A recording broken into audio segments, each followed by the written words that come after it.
So, Morgan, let's talk a bit about the premiere last night. Yeah. How was it for you, and how emotional did the fans get? Oh my gosh, it was completely mental. You know, as soon as I got out of the car and there were all these screaming, there was like a girl that was over there crying, and I was like, "Thank you for coming." You know, the fact that you guys are here is the whole reason this movie's happening. I mean, it was epic. It was absolutely like it's bigger than any premiere I've ever had for any movie I've ever made. And while I was there, and I'm just looking around, I'm like, this is bigger than any movie premiere I've ever been to. And I'm so glad it's ours. You know, like it was crazy.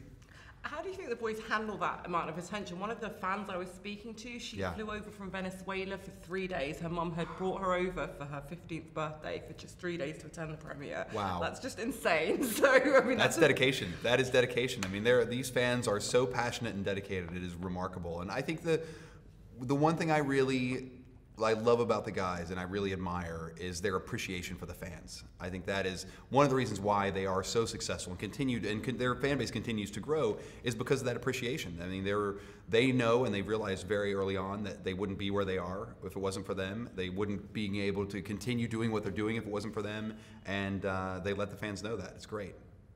And so obviously the fans are going to absolutely love this film, but what made you so interested in this project? I mean, it's a great story. You know, you got to think, here's 5 guys that were about to be kicked off a talent show that were then put together in a group. They got third, so they didn't even win, and then went on to become one of the biggest bands in the world. Like if I told you that story, you'd be like, that's a bullshit story. That didn't happen. You're like, no, that really it's these guys. This happened with them.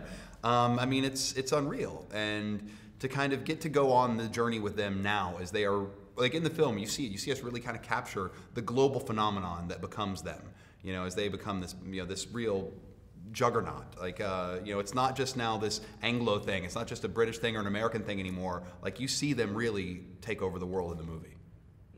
And so how would you describe life with One Direction? You know, is it something you could do permanently? Would you consider being the 6th member? It's like I got a 6-year-old at home, so I think at some point he would disown me. But no, I mean, life with them is fun. Like they are a fun group of guys. They enjoy every minute of this. Not every minute. I mean, there's days that are hard. As you know, Harry even says in the film, you don't enjoy all of it. There's days that you're exhausted. There's days that you don't want to get out of bed, that you don't want to do interviews, that you don't want to record.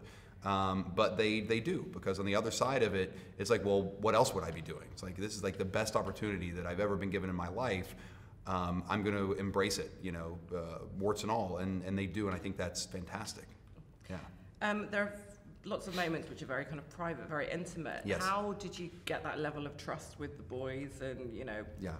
Well, I mean, that's one of the things from the very beginning that I said to the guys when I first met with them. I said, for this movie to really connect and resonate, in my opinion, I said, there has to be real access. There has to be real intimacy with your families. You know, we have to be able to talk about things that you normally wouldn't talk about, go places you would never let cameras go. And they were on board for that. You know, it is a learning process as you're there, because you don't just like barge into somebody's house and start filming. You know, it does take time to build trust and build that relationship. You know, luckily they were used to cameras being around. They were just used to like leaving them in the room when they left after an interview like this. But now suddenly those cameras are chasing them back to their hotel, onto the bus, you know, into their homes. And I think that it took a little getting used to, but you know, over time I think they really open up, and you see that in the film. I mean, they really do open up. And were there things that you'd wanted to put in and couldn't get access to, or things that you? It's not a question of things we didn't get more that we didn't get access to. It was just stuff that, you know, like there were things that you can't figure out how to fit them. Like once you start putting a puzzle like this together, and that's what you know, a documentary or a movie like this, there's really a puzzle as you're putting the pieces in. Like there was a great scene that we filmed of the boys having a band meeting, and the boys, what people don't realize is they determine the majority of their fate right now. Like what happens with them, the things that they do. Do we add more tour dates? Do we let this company endorse our tour? Do we endorse this product? You know, XYZ, whatever it may be. They vote on everything. So to be in one of those meetings where you see them actually like controlling their own destiny, I thought was really important, because people love to imagine just like Simon Cowell behind some curtain, you know, pulling strings, which, you know, just doesn't happen like that.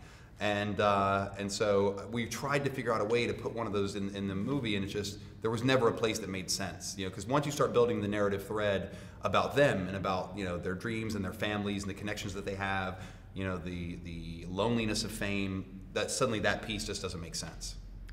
And how did working with Simon Cowell, how was that for you? I mean, it was great. I mean, Simon was supportive of me making the film. Like, he was a real champion of me from the beginning.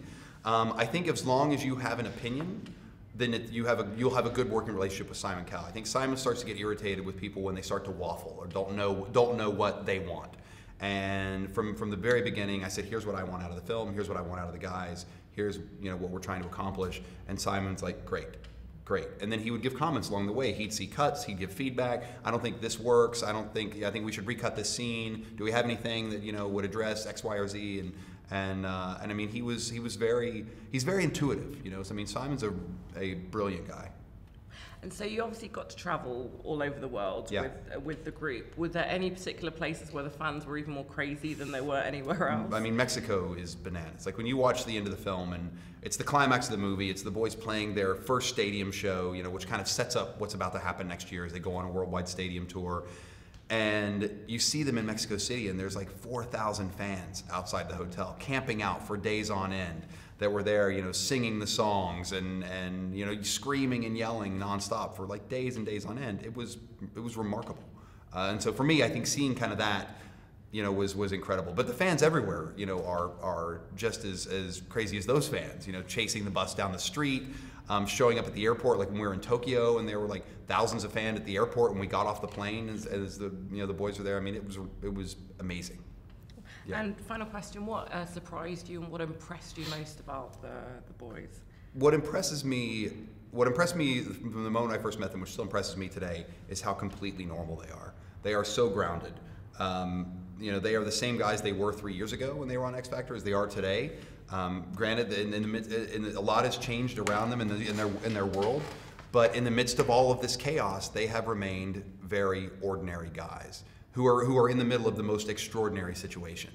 And I think that one of the reasons that they've been able to, to keep that normalcy is because they have each other.